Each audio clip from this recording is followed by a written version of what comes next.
সুস্থ আছেন নেইমার, খেলবেন আর্জেন্টিনার বিপক্ষের ম্যাচ। দর্শক, ব্রাজিল বনাম আর্জেন্টিনা ম্যাচে জিতবে কোন দল? আপনাদের মূল্যবান মতামত আমাদের কমেন্ট করে অবশ্যই জানাবেন। বিশ্বকাপ বাছাই পর্বের চলতি মাসের 2 ম্যাচের জন্য ইতিমধ্যে 23 সদস্যের দল ঘোষণা করেছিলেন ব্রাজিল কোচ দরিবাল জুনিয়র। নেইমারকে রেখেই এই স্কোয়াড ঘোষণা করেন ব্রাজিল কোচ।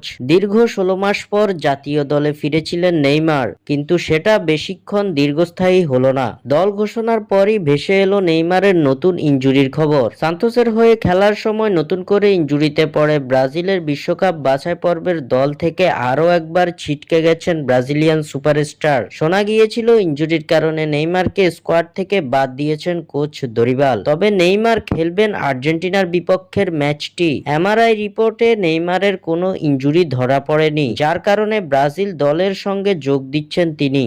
খেলবেন আলবিসেলেস্তাদের বিপক্ষের ম্যাচটি, এমন গুঞ্জনের খবর দিয়েছে বেশ কয়েকটি সংবাদ মাধ্যম। এছাড়াও সামাজিক যোগাযোগ মাধ্যমগুলোতেও বেশ ফলাও করে প্রচার করা হচ্ছে নেইমারের দলে যোগ দেওয়ার খবরটি। আসলেই কি সত্যি ইনজুরিতে পড়েননি নেইমার? এমন খবরের কোনো সত্যতা পাওয়া যায়নি। ব্রাজিলিয়ান ফুটবল কনফেডারেশনের পক্ষ থেকে অফিসিয়ালভাবে এমন কোনো বিবৃতি দেওয়া হয়নি। নেইমারের ব্রাজিল দলে যোগ দেওয়ার বিষয়টি শুধুমাত্র গুজবই বটে। এমন গুজব রটিয়ে ভক্তদের মাঝে ধোঁয়াশা সৃষ্টি করছে বেশ কিছু গণমাধ্যম। স্বাক্ষর থেকে সাদবিন ইসলাম।